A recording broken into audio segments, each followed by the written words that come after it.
Empezamos un nuevo bloque y en este caso lo vamos a dedicar a una fecha que estaremos recordando mañana, 2 de abril.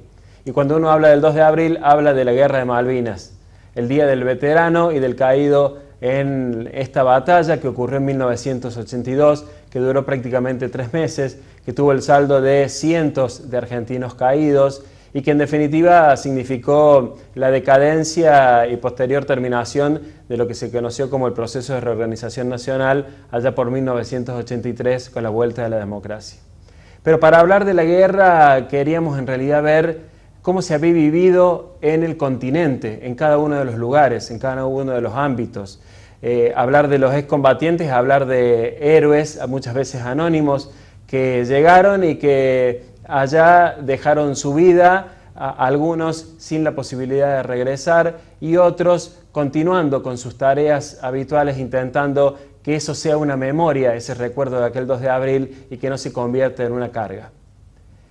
Vamos a empezar este tema pasando un fragmento de la película Iluminados por el Fuego, esta película que recrea en definitiva la Guerra de Malvinas y la parte que tiene que ver con el momento en el que uno de los soldados protagonistas le avisa a su familia que se va a la guerra. Comenzamos con eso.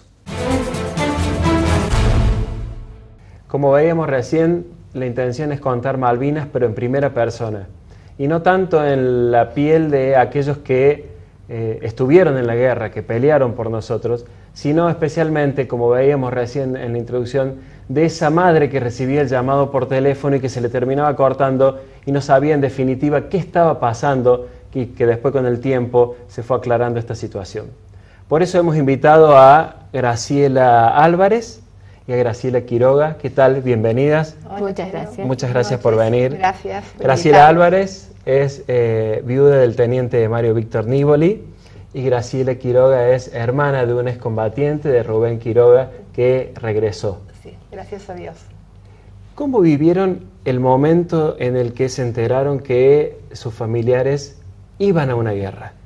¿Cómo y cuándo ocurrió eso? Bueno, en mi caso, casada con un militar, creo que uno se va preparando, ¿no?, en esto, pero jamás soñamos con que Argentina iba a entrar en guerra. Y pasado lo del 2 de abril, la recuperación de Malvinas, yo siempre digo que no salía a festejar, ¿no? Como, no sé, algo me anunciaba que me iba a costar caro esta guerra, como todas las guerras. Y si bien siguió una vida normal, porque Mario siguió estando en la brigada, volando las horas de vuelo que debía hacer, ya más cerca de mediados de abril parte el primer escuadrón hacia Río Gallegos, que era de donde despegaban los aviones de la Quinta Brigada, y él recién va hacia Río Gallegos el día 1 de mayo, el día que ya habían hecho su primer ataque los ingleses, con los aviones Vulcan a la mañana muy temprano, tratando de destruir lo que era un punto de importancia logística como era la pista de las islas.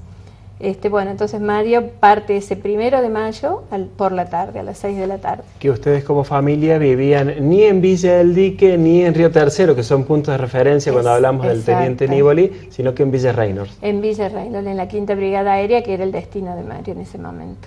Graciela, en tu caso, ¿cómo se enteran que Rubén va a la guerra? O sea, nosotros nos enteramos después que ya estaba la guerra comenzada, porque él había cumplido los 18 años, había salido de la secundaria y bueno, en febrero él lo llaman a presentarse como se hacía normalmente con los soldados en Holberg, y de allí salen con rumbo para nosotros desconocidos, porque no sabíamos a dónde los destinaban. Y ellos tampoco supieron hasta el momento que viajaron prácticamente un mes en barco, porque fueron llevando distintos lugares hasta llevarlos a Bahía Blanca y que ahí salieron en un barco rumbo a Malvinas. El día anterior, el 1 de abril, ellos reciben la noticia de que desembarcaban en Malvinas y bueno, que iban a tomar las islas que nos pertenecían. ¿En ese interín tuvieron alguna comunicación con él? Nosotros nunca supimos, o sea que nosotros fue así como un despegarse, ¿no?, incluso de mi hermano más chico de la familia, y como que sentíamos ese tiempo que dónde estaría, dónde lo destinarían, y como no se sabía que estaban por emprender esto de la toma de Malvinas, entonces nosotros como que de alguna manera estábamos tranquilos porque era algo normal que ocurría con los jóvenes de esa edad. pero nos enteramos después de la guerra nosotros, que ya había comenzado la guerra, que bastantes días después de que él ya habían tomado y que estaban en Malvinas. Graciela, decías recién que en tu caso no festejaste. ¿Por qué? ¿Cómo era el clima que se vivía? Bueno, por ejemplo, esa mañana que recibo la noticia, no viene enciendo el televisor, bueno, fue todo así como un acontecimiento por la novedad, digamos. A Malvinas nos enseñaron a amarlas desde el colegio primario, pero no fue, o sea, yo no compartí esa algarabía que veía en las plazas, ¿no? O en la Plaza de Mayo más precisamente. Y por eso digo, quizás, no sé, fue así algo como muy, muy de adentro, ¿no? No festejo. Y luego el tema es de que haber permanecido Mario durante tanto tiempo, digamos un mes prácticamente, en casa, era como que también vendrán o no vendrán los ingleses, ¿no? Y aparte que ellos como militares mucha reserva en cuanto a la comunicación, incluso con la familia. El día que parte Mario, el 1 de mayo, él no me dice del ataque de los ingleses, que ya habían atacado las islas. Y justamente en ese ataque muere un compañero de Mario, el primer teniente Daniel Juquic, que estaba subiendo a su avión Pucará y estaba junto con su navegante y los suboficiales que cargaban las bombas en el Pucará, o sea, murieron 5 personas en ese ataque. Sí. Y él no lo comparte, o sea, claro. Pero sí, bueno, evidentemente que él lo sabía, estoy segura que lo sabía. Graciela, ¿cómo era el clima, recordás, acá en Río Tercero? Sí, bueno, estaba como medio dividido, ¿no? En el sentido que uno, de acuerdo a las noticias que uno veía por televisión o escuchaba por radio, como que nos daba así como una especie de alegría de haber vuelto a recuperar algo que nos pertenecía, pero a la vez también con esa incertidumbre de los ingleses, porque ya se hablaba que los ingleses vendrían para contraatacar y volver a recuperarlas. Entonces, en la ciudad era un clima, pero en el ámbito familiar era sentimientos bastante fuertes, digamos, y de temor, porque uno sabía contra quiénes nos enfrentábamos los argentinos si se concretaba eso de venir de los ingleses. Entonces era de mucho temor, de mucha lágrima por parte de mi mamá, ¿no? Que, bueno, como toda madre que sufría el temor que podría ocurrir.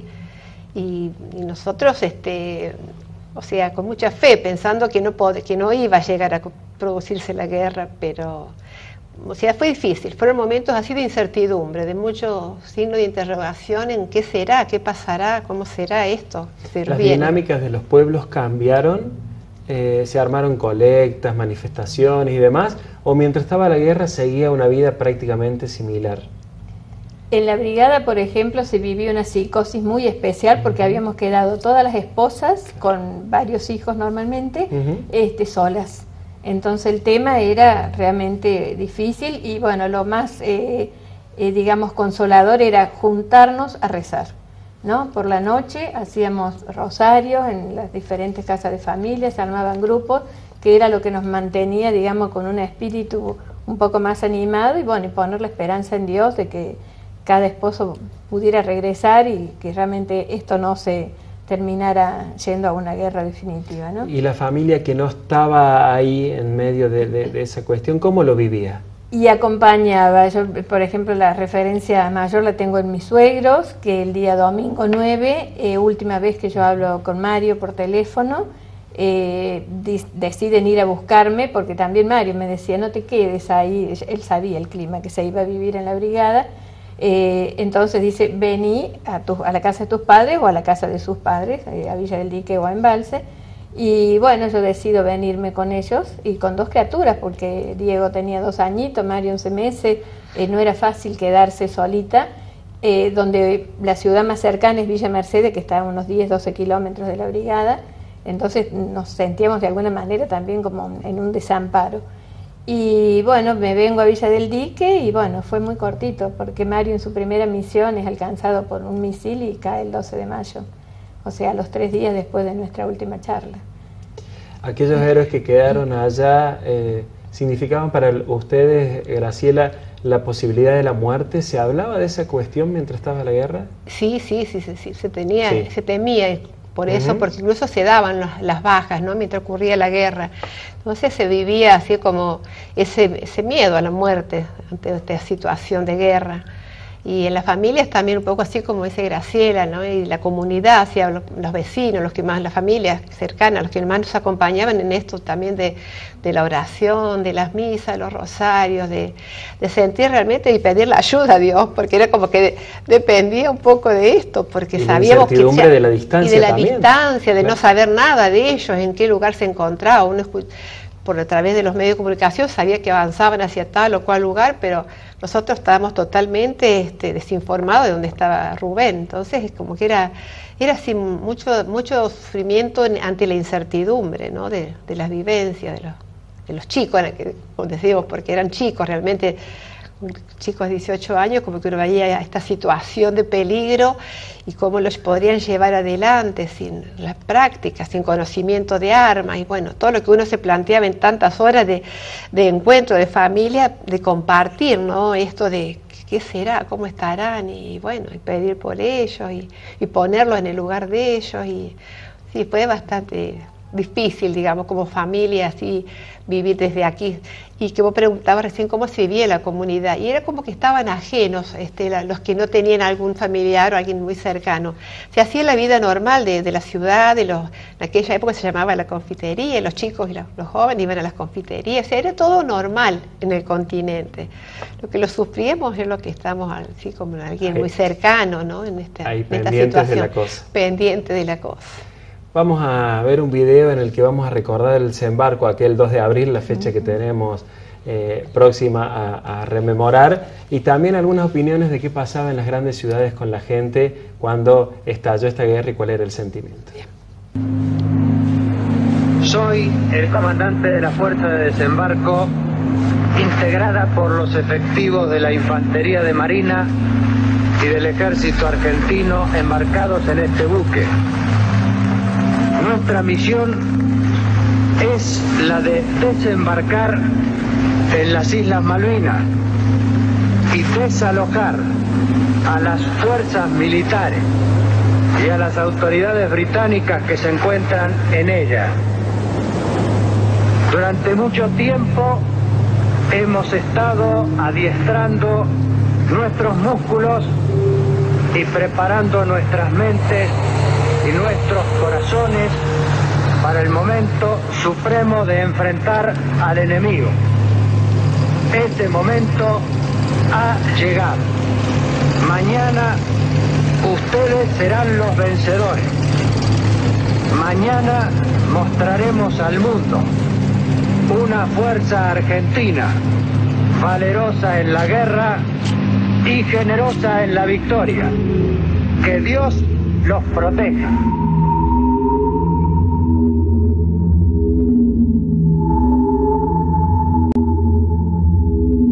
Está muy bien esto, que la verdad que el ejército ha cumplido con lo de ellos, está bueno. Una opinión en este momento. Solidario con la actitud de gobierno. ¿Sobre qué? ¿Sobre las Malvinas? Y que tiene que defender a toda cuesta. ¿Qué le parece? No se imagina, ¿no? Más que las recuperamos por fin de cuántos años, más de un siglo. Me desperté muy feliz, chocha, una alegría muy grande. Estoy muy feliz, orgullosa. La emoción más grande que tuve esta mañana fue cuando vi que habíamos tomado otra vez las Malvinas. Sobre lo que está ocurriendo me parece perfecto, pero no sé las consecuencias que va a tener esto. Graciela, ¿qué pasó cuando terminó la guerra? ¿Sí? Se habla de los héroes o de estos chicos. Cuando terminó la guerra y Mario no volvió, o cuando Rubén volvió, ¿cuál era la sensación del resto? ¿Eran héroes realmente? No, yo creo que en ese momento uno no toma la dimensión, ¿no? de realmente del valor y de la entrega. En lo personal, porque bueno, asumir esta realidad que me tocaba por ser la esposa de un militar de carrera, y que sé que se había preparado para esto, si bien nadie, y vuelvo a repetir, había imaginado ni por casualidad una guerra, pero creo que quien se casa con un militar tiene que estar preparada también para este tipo de situaciones. Aparte ya habíamos tenido un previo ensayo, entre comillas, con el tema del Beagle en el año 1978. Y En ese momento no se habló del héroe en sí o de los héroes en sí. Particularmente yo me acuerdo que veía televisión poco, no mucho, y celebraba cuando veía a alguno de los compañeros de Mario que salían en alguna nota, porque estaba feliz de verlos vivos, claro. De hecho, ¿no? A pesar de mi dolor y de la ausencia de Mario, me hacía feliz verlos, que fulano, sultán, habían vuelto, que estaban vivos, y que sé que también habían puesto todo, ¿no? En defensa de nuestra soberanía. Creo que con el correr del tiempo uno se va dando cuenta de despojarse de ellos, ¿no? Porque entregar la vida creo que es entregar lo más valioso que tenemos. Y a veces uno no sabe en ese momento qué pasaba por la cabeza de Mario. Cuentan los compañeros, por ejemplo, que Mario ha sido muy metódico, muy prolijo, muy ordenado. Entonces esto en la guerra no existe. Ni el orden, y mucho menos en la inexperiencia nuestra de guerra. Es mucho de improvisación. Totalmente. Entonces, si bien, y eso que te estoy hablando de militares, muy bien adiestrados y muy bien preparados, como estaba, voy a hablar del caso que conozco, que es Fuerza Aérea, y no digo que las otras armas no lo hayan estado, pero dice que a Mario se lo notaba en esos días previos muy nervioso por la desorganización, y sus mismos compañeros hasta lo cuentan como anecdótico a esto, ¿no? Decir, no, el sordo, como le decían a Mario, porque tenía unas orejitas prominentes, dicen, estaba nervioso porque a él le hubiese gustado que esto fuese más ordenado. Y bueno, y la cosa así como muy, muy linda, a pesar del dolor que me queda, es que él me había pedido ese día 9, la última vez que hablamos, una foto de los niños, de sus hijos, a quienes amaba. Y yo busqué y encontré la única foto que teníamos, que estábamos los 4 de nuestras últimas vacaciones en febrero del 82, y le dije, te envío esta que representa lo que somos, una familia. Y esa foto, Mario, el día que va a subir al avión para no regresar, se la pone dentro del buzo de vuelo. Así que de alguna manera sé que se fue con nosotros en el corazón. Cuando va desapareciendo el dolor o se va menguando, va apareciendo la heroicidad también, ¿no? Sí, en el caso del teniente Nívoli, los reconocimientos justamente hablan de eso, de su experiencia, de su precisión, pero también de su dar la vida por la patria. Sí. Graciela, sí, nosotros un poco así como distinto lo de la guerra, porque lo sentíamos como héroes, porque ellos primero empezando por la inexperiencia y por su corta edad.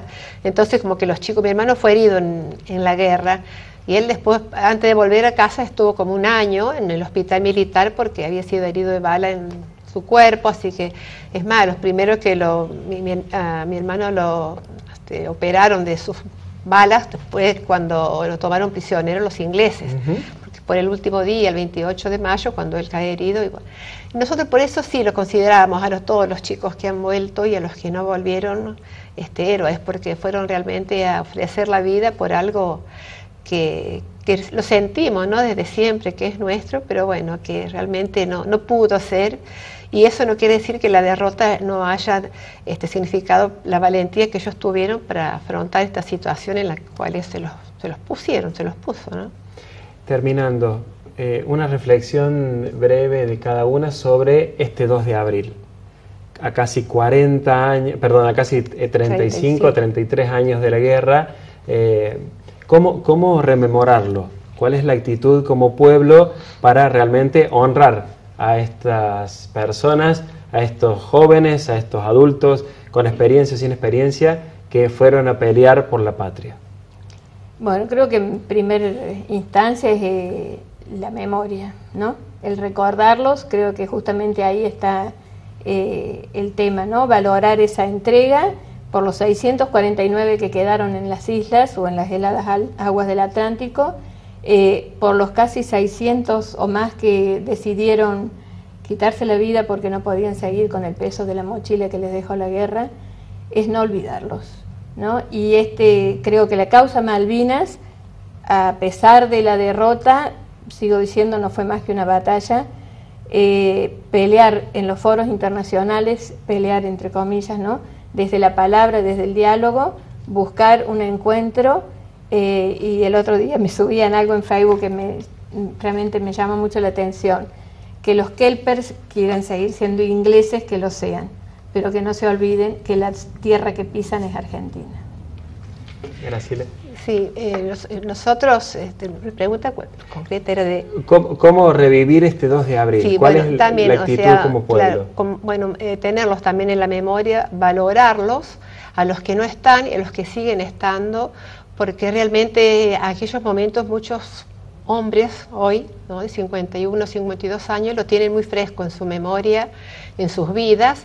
Entonces yo digo, valorarlos, atenderlos, sentirlos realmente, que les marcaron un destino que no estaba en ellos puesto de por sí. Entonces como que llegar a esto también, ¿no?, de que antes de emprender cosas tan difíciles, tan duras de revertir, realmente llegar siempre al diálogo, al encuentro, al poder que los hombres realmente poder encontrarnos en encontrar las causas que lleven a buenos caminos, ¿no? No al camino de la discordia entre los pueblos ni entre nosotros mismos, que sirva como quizás ejemplo en nuestra patria en los momentos actuales de poder llegar a los acuerdos por la paz, ¿no?, que es lo que uno brega. Graciela Álvarez, Graciela Quiroga, muchísimas gracias por compartir parte de sus vivencias, con dolor, con memoria, pero también con la necesidad de construir una patria más justa. Muchísimas gracias. Gracias a vos, Pedro. Buenas noches. Vamos a un corte y ya volvemos.